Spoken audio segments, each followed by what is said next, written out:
Kedra is Toldot. And what happens in Toldot? Yitzchak and Rivka are desperate to have a baby. They really just would like a child of their own. So Yitzchak and Rivka decide to sit at opposite ends of the room in separate corners, and they sit and they daven.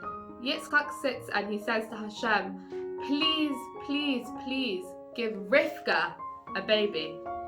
And Rivka is at the opposite end of the room and says, Hashem, please give Yitzchak a baby. Isn't that interesting that Yitzchak is sitting there praying for Rivka and Rivka is sitting there praying for Yitzchak?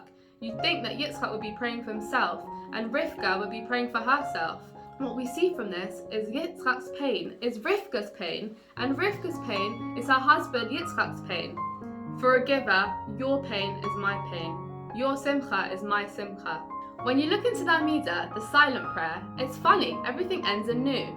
Salach lanu, forgive us, rafeinu, heal us, barach lanu, bless us.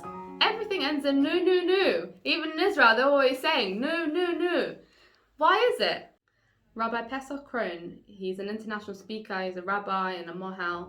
He once tells a true story of something that happened to him. Once, Rabbi Pesach Keren was doing a brit milah, and a lady came up to him and said, I am desperate for a child. I would love to have my own baby. And he thought to himself, what can I say? He said, you know, our rabbis tell us, if you find someone in a similar situation to you, and you really pray for them from the bottom of your heart, and you really ask Hashem to help this other person, maybe then Hashem will answer your prayers. So the lady decided to do this. She went off on her own, and she really prayed from the bottom of her heart for another person who was desperate for a child to have a baby. A year later, she calls Rabbi Pesach Keren and says to him, I would love for you to be the mohel at my son's brit. Do you remember me? And he said to her, I don't believe it. I really don't believe this news. You've really made my day. And she said to him, well, Rabbi, you've made my life. You've made my whole life. When we're davening, we should pray for others. If I need money, I should think of someone else who needs money.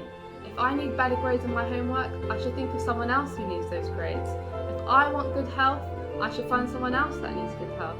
Because praying for others is what a giver does. Until next time, be great, be a giver, pray for someone else. Shabbat Shalom.